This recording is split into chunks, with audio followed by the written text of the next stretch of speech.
Les 7 dangers de rester petit en affaires.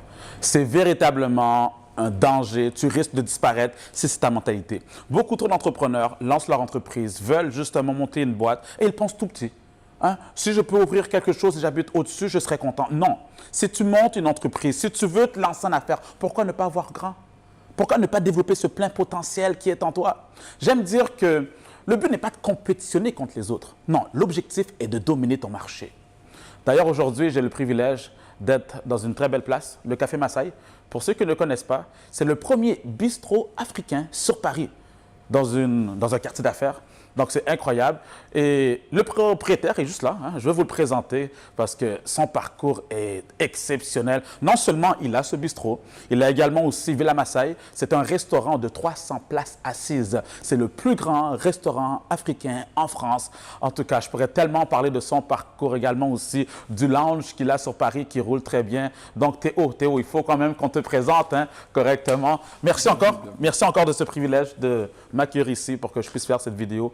Donc, lorsqu'on s'est croisés, j'ai tellement aimé son énergie, surtout son parcours, qu'il s'est dit non, moi, si je monte une entreprise, c'est pas vrai que je vais rester petit pour payer des factures. Non, si je monte une entreprise, je veux bâtir un empire. Et c'est la raison pour laquelle on dit que ceux qui se ressemblent s'assemblent. Alors, Théo, merci encore pour ce privilège. Maxime, bienvenue au Café Massaï. Yes. Un nouveau-né de notre groupe. Yes. Après la Villa Massaï. Normal. Donc, je t'accueille vraiment ici comme chez toi. Normal. Comme j'ai l'habitude de dire, personne ne le fera pour nous.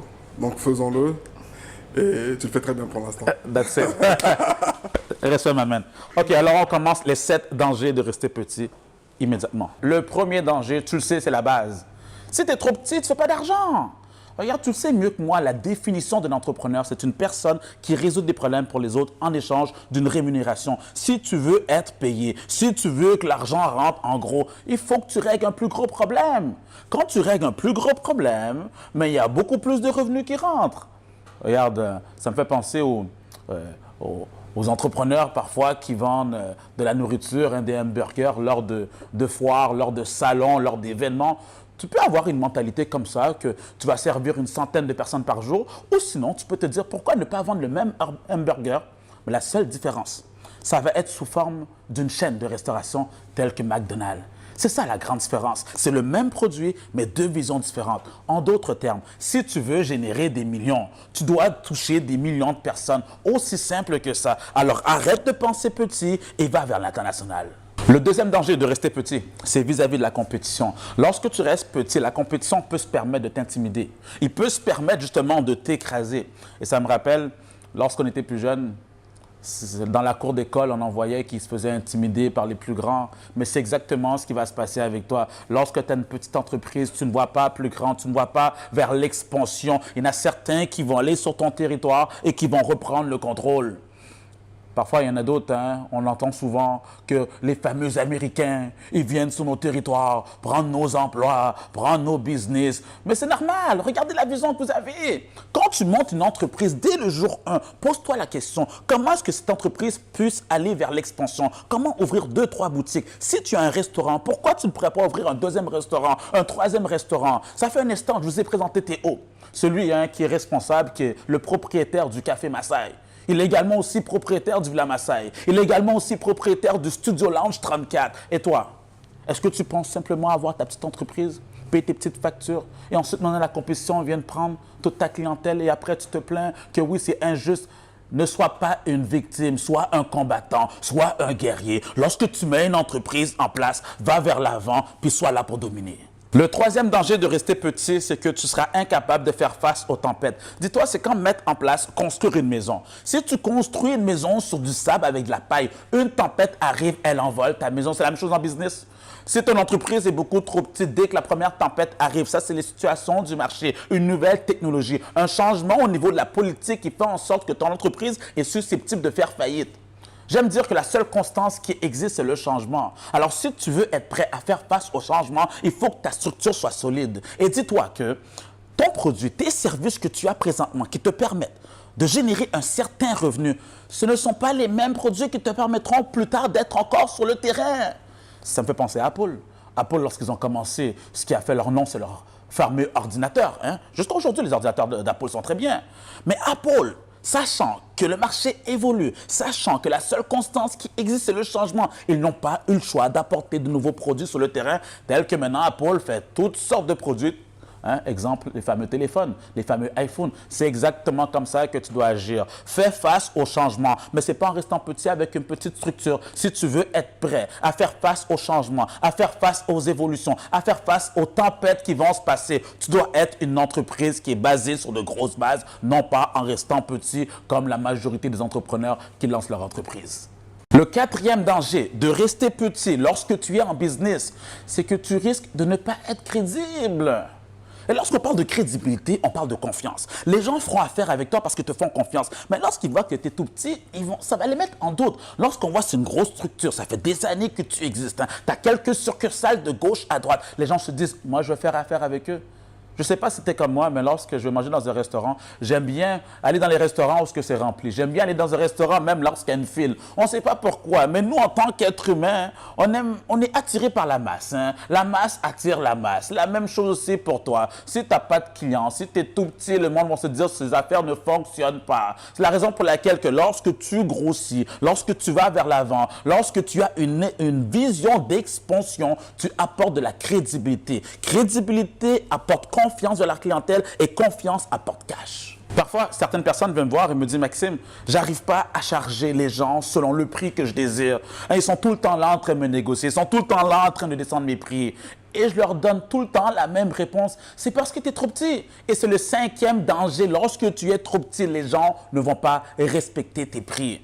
Dis-moi, est-ce que tu vas les négocier lorsque tu vas dans un Walmart? Est-ce que tu vas les négocier lorsque tu vas dans un Carrefour? Justement, j'ai découvert les magasins Carrefour ici à Paris. Non, tu ne vas pas négocier. Pourquoi? Parce que c'est des gros joueurs sur le terrain. Si toi, tu veux qu'on te respecte selon ton expertise, tu veux qu'on te respecte selon la solution que tu apportes sur le marché et selon la qualité des produits et services que tu apportes sur le terrain, tu dois être gros, tu dois avoir une visibilité assez importante sur le terrain pour que les gens se disent « Ok, si je vais vers eux, c'est pas vrai que je vais aller essayer de gratter. » Non, si tu veux que les gens évitent de gratter avec toi, tu connais la solution, pense gros. Le sixième danger de rester petit, c'est que tout dépend de ta petite personne. Si tu n'es pas là, il n'y a plus rien qui roule. Rappelle-toi, on ne bâtit pas une entreprise autour d'une personne, autour de ta personne. Non, on bâtit une entreprise autour d'un système. Au tout départ, lorsque tu démarres ton entreprise, c'est correct être un travailleur autonome. Si tu n'es pas là, il n'y a plus rien qui roule. OK. Moi, j'appelle ça la période de stage. Mais tu ne peux pas rester en stage toute ta vie. Ensuite, il faut que tu changes de statut, celui d'entrepreneur, d'être capable de te détacher de ton entreprise. Ton entreprise roule même si tu n'es pas là physiquement pour arriver à la troisième étape, celui d'être un créateur de richesse, celui d'être capable de créer de l'emploi. Mais lorsque tu es petit, combien d'emplois que tu crées toi? Ton seul emploi? Je veux devenir mon propre patron. Je veux travailler pour moi-même. Non, tu ne veux pas devenir ton propre patron. Tu ne veux pas travailler pour toi-même. Non, tu veux mettre une entreprise en place. Tu veux créer un système. Tu veux créer de la richesse. C'est ça, la valeur de l'entrepreneur sur le terrain. Le dernier danger, le septième, de rester petit en business, c'est que ton entreprise ne vaudra absolument rien sur le marché. Maintenant, je te parle de la valeur nette de ton entreprise. Qu'est-ce qu'elle vaut? Lorsque tu es petit, elle vaut quoi? Elle vaut rien. Il n'y a personne qui voudra même mettre de l'argent à l'intérieur. Tu as besoin d'argent, les banques ils vont même pas t'ouvrir la porte. Par contre, lorsque ta structure est solide, lorsque tu représentes un grand joueur sur le terrain, si tu veux lever des fonds, on va t'ouvrir les portes. Si tu veux vendre ton entreprise, tu auras de potentiels acheteurs. C'est comme ça lorsque tu vois grand. C'est comme ça lorsque tu vois vers l'international. C'est comme ça lorsque tu as une vision de grandeur. Et c'est mon travail, moi, en tant que coach. Je veux sortir ce plein potentiel qui dort à l'intérieur de toi. Il faut qu'on arrête de penser comme les fameux francophones. Je le disais au tout départ. Ils pensent tout petit, payer une petite facture à la fin du mois, habiller juste au-dessus, habiter juste au-dessus. Non! Si tu veux te lancer en affaires, pense en grand. On n'est pas là pour compétitionner avec qui que ce soit. On est là pour dominer notre marché. J'espère que tu as apprécié les 7 points que je viens de te partager. Je te recommande fortement de réécouter la vidéo et partage-la aussi autour de toi. Tu connais sûrement des entrepreneurs qui ont cette vision francophone, j'aime le dire, de oui, mais moi, je veux juste avoir un petit quelque chose de côté. Partage la vidéo afin qu'ils puissent appliquer ces principes-là pour qu'on puisse être des entrepreneurs qui touchent aux 4 coins de la planète. La conférence ici sur Paris était exceptionnelle. Il y a eu une centaine de personnes, c'était plein à craquer. Donc, on a passé vraiment un très bon moment ensemble. Vous aurez les images prochainement. Alors, pour ceux qui sont inscrits sur la liste d'attente, parce que j'ai reçu des messages me disant « Maxime, c'est injuste, hein. Je voulais m'inscrire, ça fait quand même des années que je te suis, je n'ai pas pu y assister. » Inquiétez-vous pas. Donc, je reviendrai sur Paris vers la fin novembre, début décembre. Vous allez voir le lien justement sous la vidéo. Je vous recommande fortement de vous inscrire immédiatement parce que vous avez vu, les places s'envolent très rapidement. Et ma tournée continue. Non, c'est pas vrai que je retourne à Montréal. Ça continue, je m'en vais au Congo. J'ai encore de très belles notions hein, à transmettre aux entrepreneurs là-bas. Également aussi, j'ai le Cameroun qui arrive prochainement. Simplement, suivez-moi sur les réseaux sociaux. Vous allez voir un peu le cheminement. Et mon objectif de faire tout ça, c'est pour montrer cet exemple-là que lorsqu'on est entrepreneur, le but, c'est pas de rester petit dans notre petit quartier, offrir un produit aux passants à côté de la maison. Non, si tu mets une entreprise en place parce que tu veux aller à l'international, alors moi, ce que je te recommande, pense grand, pense gros afin de faire beaucoup d'argent. C'était Maxime Victor pour t'inspirer et te motiver à te surpasser.